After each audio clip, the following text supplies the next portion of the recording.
나눌 말씀은 신약성경 누가복음 2장 49절부터 52절까지입니다. 누가복음 2장 49절부터 52절까지 신약 91쪽쯤에 있습니다. 누가복음 2장 49절부터 52절까지 우리 한 절씩 교독으로 읽겠습니다. 예수께서 이르시되 어찌하여 나를 찾으셨나이까? 내가 내 아버지 집에 있어야 될 줄을 알지 못하셨나이까? 하시니 예수께서 함께 데려가사 나사렛에 이르러 순종하여 받드시더라. 그 어머니는 이 모든 말을 마음에 두니라. 예수는 지혜와 키가 자라가며 하나님과 사람에게 더욱 사랑스러워 가시더라. 아멘. 이 시간은 특송 시간입니다. 우리 아동부 중고등부 친구들이 나와서 좋은 이웃 축복송 같이 하겠습니다.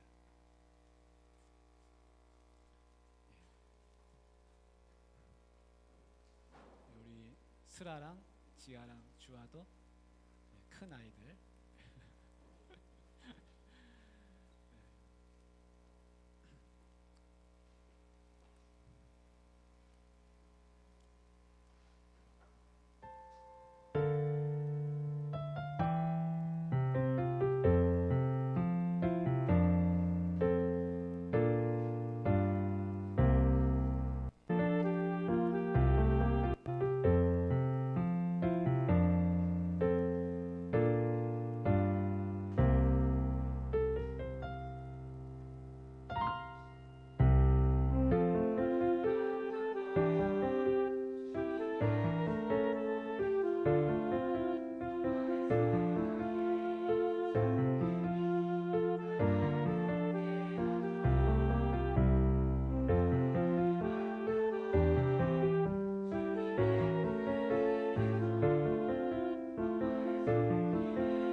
축복에 박수하겠습니다. 감사합니다. 감사합니다. 예, 잘했습니다. 예, 아유, 훌륭합니다. 아주 노래가 굉장히 어렵네요, 그죠? 예.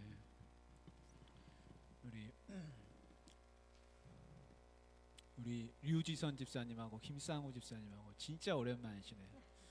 시온이는 어디 갔습니까? 위에 있어요? 네, 그래요. 잘 지내셨죠? 네. 오늘 이제 어린이 주일인데요. 아이의 모습은 이제 어른한테는 거울이라. 어른의 거울은 아이다. 이제 그럽니다. 그래서 아이를 보면은 내 모습이 있는 거죠. 요즘에 아이들이 굉장히 세대가 다르잖아요. 외계에서 온 것 같고 잘 이해 안 되는 말도 많이 하고 왜 저러나 싶은데 사실은 그 아이들은 어디서 갑자기 떨어진 애들이 아니라 우리가 그렇게 사실은 만든 겁니다. 내가 잘 만들려고 했는데 사회가 또 말을 또 그렇게 나하고 또 다르게 하니까 또 그렇고 어쨌든 우리 사회가 우리나라가 문화가 좋은 아이들을 만들어 가야 할 줄로 믿습니다. 아이들을 자라게 하는 것은 어른의 책임인 것입니다. 그래서 하나님이 원하시는 자녀들로 다 키워가야 할 줄로 믿습니다. 우리 아이들을 보면서 어른들은 배워야 할 것이 많이 있습니다.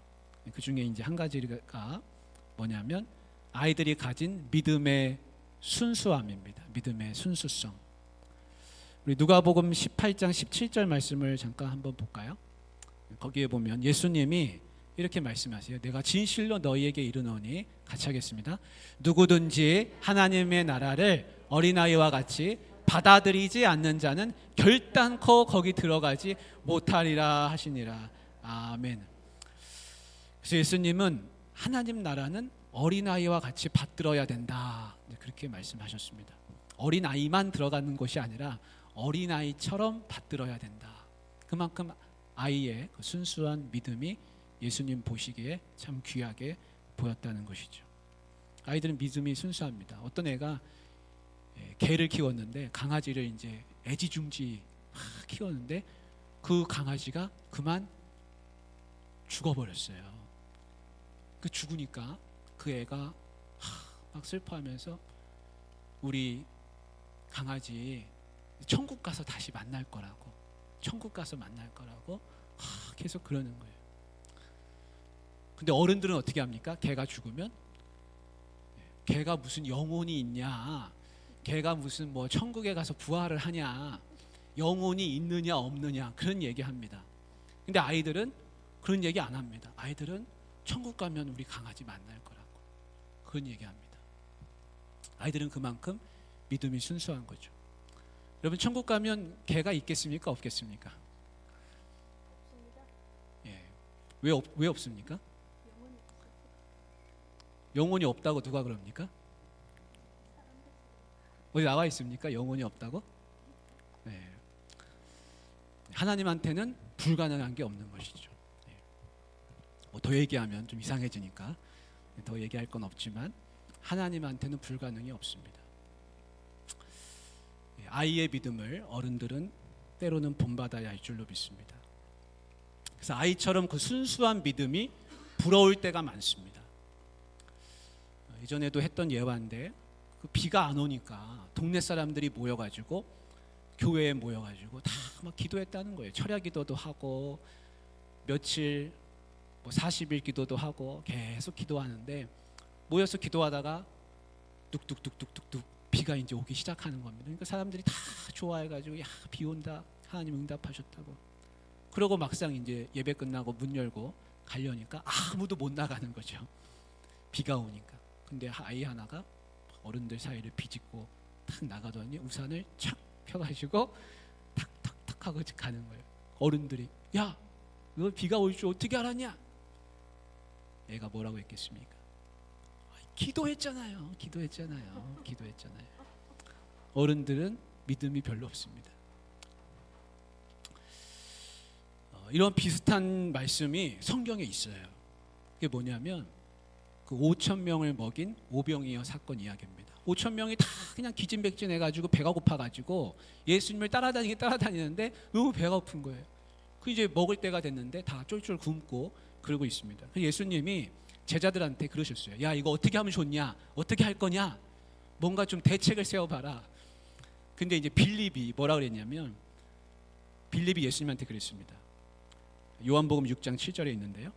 각 사람으로 조금씩 받게 할지라도 200데나리온의 떡이 부족하리이다 그랬습니다. 자막에 나오네요.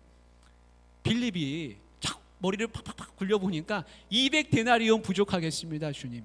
이거 각 사람한테 걷어봐야 이거 뭐 어떻게 하겠습니까? 불가능하다는 거예요. 불가능하다는 거. 근데 안드레가 그럽니다. 안드레가 예수님한테 그러는 거예요. 여기 한 아이가 있어 보리떡 5개와 물고기 2마리를 가지고 있나이다. 그러나 그것이 임하는 사람에게 얼마나 되겠사옵나이까? 안 된다는 거예요. 어렵다는 거예요. 그럼 뭐 어떻게 하자는 겁니까? 대책이 없죠, 제자들이. 어쨌든 안 된다는 거예요. 근데 여러분 한번 생각해 보십시오. 그 말씀을 잠깐 띄워주시면, 그 한 아이가 있어서 보리떡 5개와 물고기 2마리를 가지고 있나이다 이렇게 말했거든요.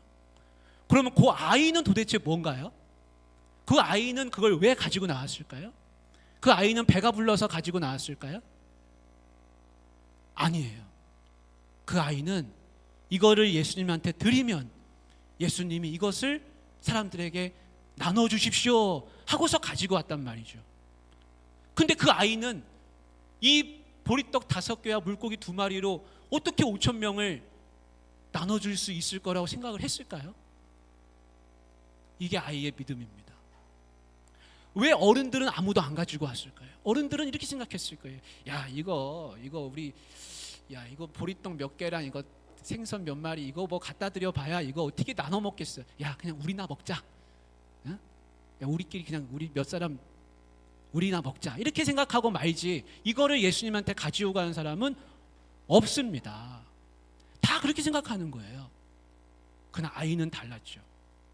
아이는 이것이 보잘것없어 보이지만 내가 예수님한테 드리면 예수님이 뭔가 이거를 하실 것이다.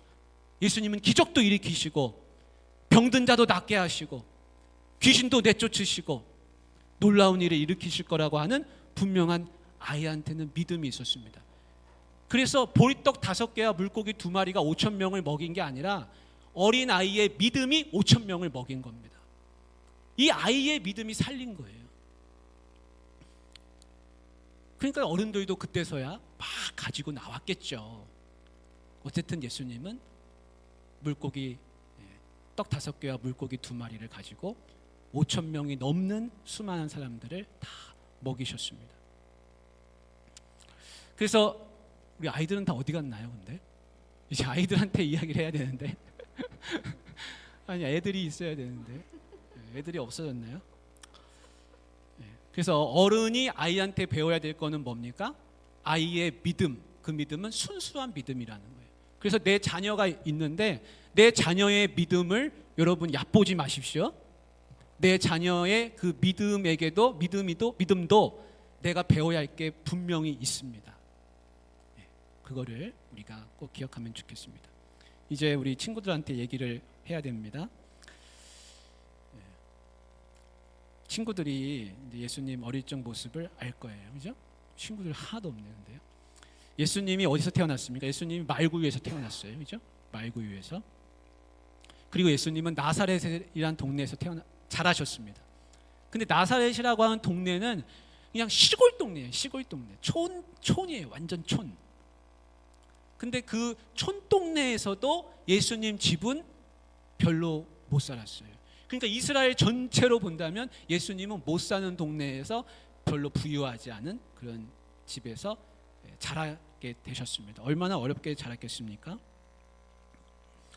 당시 유대 사회에서 어릴 때는 어머니 밑에서 큽니다. 모유를 오랫동안 먹거든요. 그래서 어머니 밑에서 자라고 조금 자라면 이제 아버지랑 보내는 시간이 많습니다. 왜냐하면 아버지한테 직업을 배워야 돼요. 기술을 배워야 되기 때문에. 그래서 아버지가 나의 선생님이세요. 아버지 말씀을 잘 배워야 합니다. 그래야 먹고 살 수 있는 길이 열립니다. 아침에는 회당에 가서 공부를 합니다. 몇 시에 갔을 것 같아요? 예수님이? 여러분, 팔레스타인은 낮에는 무지하게 덥습니다. 근데 우리는 더운 지방의 사람들은 게을릴 거라는 생각을 선입견이 있어요. 근데 더운 지방에 사는 사람들은 더 부지런합니다. 왜냐하면 낮에는 일하기가 어렵기 때문에 아침 일찍부터 부산하게 막 많이 해야 돼요. 일을 많이 해놔야 낮에는 쉴 수가 있습니다. 열대지방에 제가 인도네시아에 있을 때 애들이 학교를 몇 시에 등교하는지 아십니까?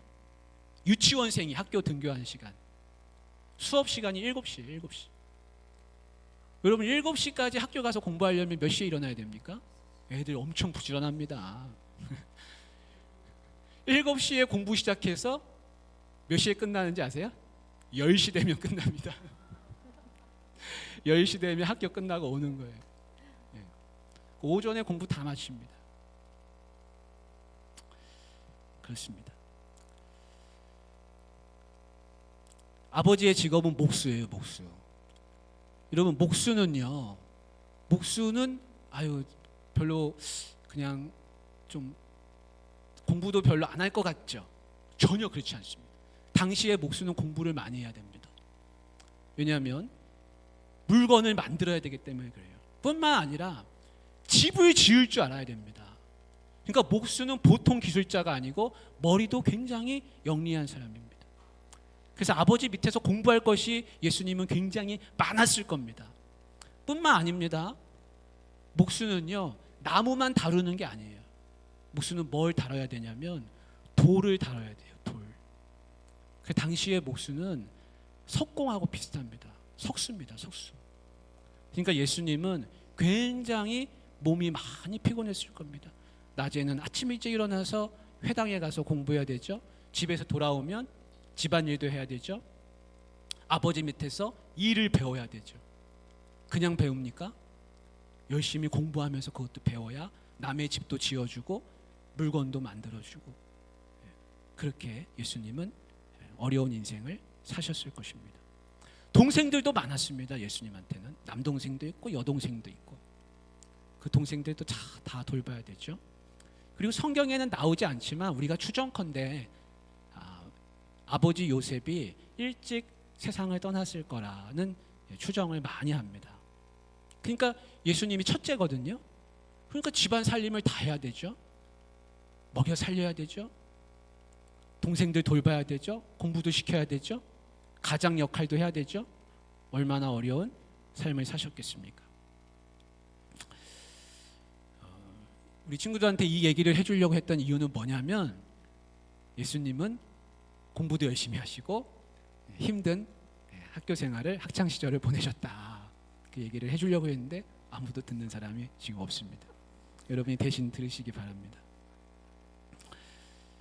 그래서 우리 자녀들이, 중요한 건 뭐냐면, 이렇게 지금 우리 자녀들이 공부해가지고 열심히 학교 생활하고 하는 이유는 뭡니까?